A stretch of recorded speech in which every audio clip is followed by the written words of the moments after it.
कृष्णं नारायणं वन्दे कृष्णं वन्दे व्रजप्रियं कृष्णं गोपायनं वन्दे कृष्णं वन्दे पृथासुतम् ॐ गुरुर्ब्रह्मा गुरुर्विष्णु गुरुदेव महेश्वर गुरु साक्षात् परं ब्रह्मा तस्मै श्री गुरवे नमः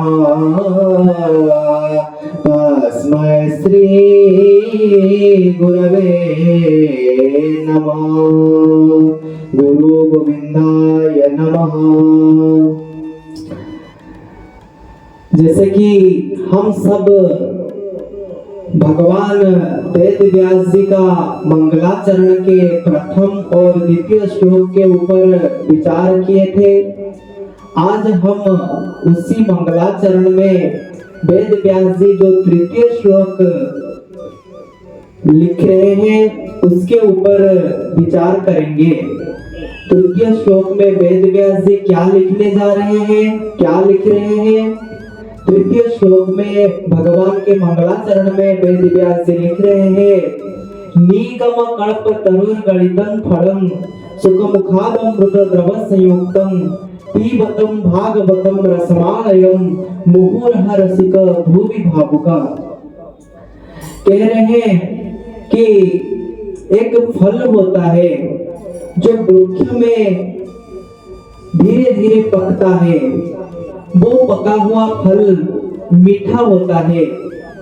और एक फल होता है जो व्यापारी लोग समय से पहले उस फल को चुन लेते हैं और कार्बाइड देकर उसको जबरदस्ती पकवाते हैं।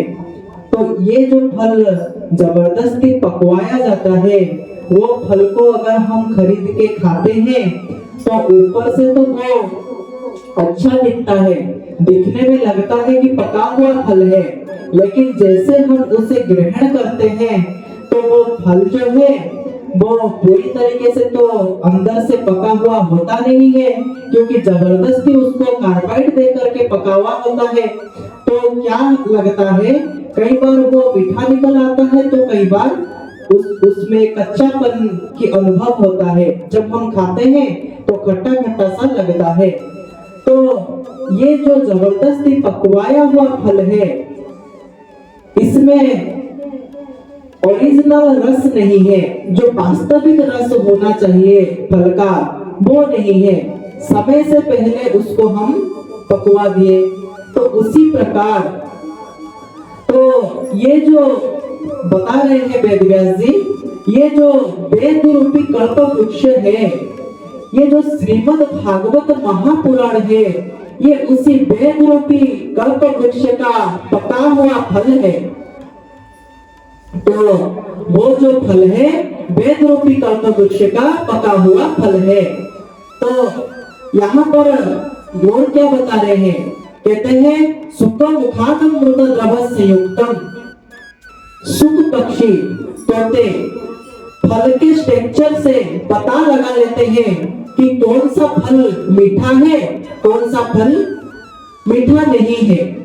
तो तोते को एक ज्ञान होता है, भगवान सबको कुछ ना कुछ दिए हुए हैं। तो तोता को ये अनुभव है, वो फल को देखते ही पता लगा लेता है कि ये फल पका हुआ है या नहीं है।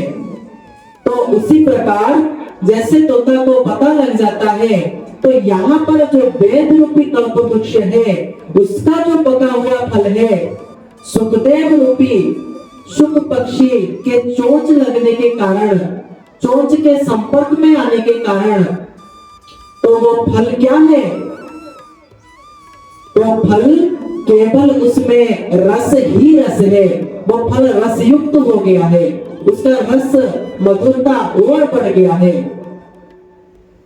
देखिए तोता वो फल को नहीं खाता है जो फल खट्टा होता है, वो मीठा फल को ग्रहण करता है।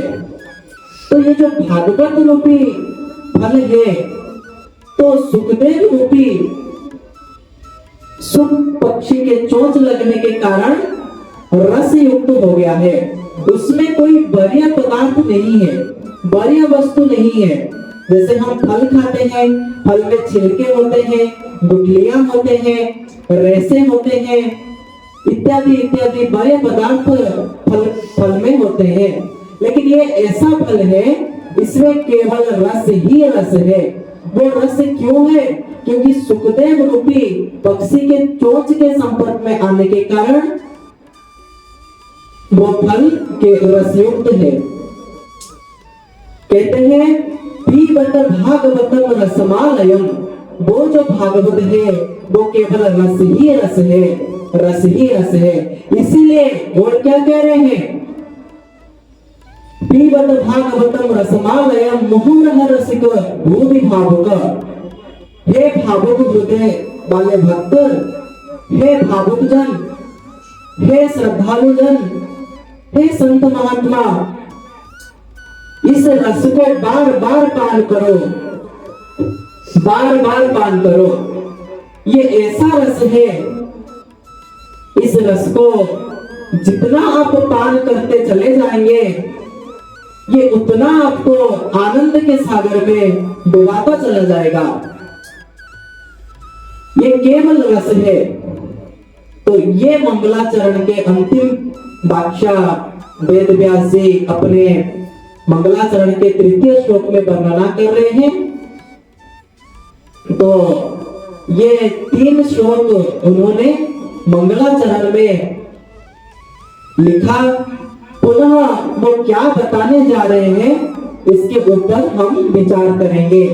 बोलिए श्रीमद् भागवत भगवान की जय, सच्चिदानंद भगवान की जय। जय जय श्री राधे, जय जय श्री राधे, जय जय श्री राधे श्याम।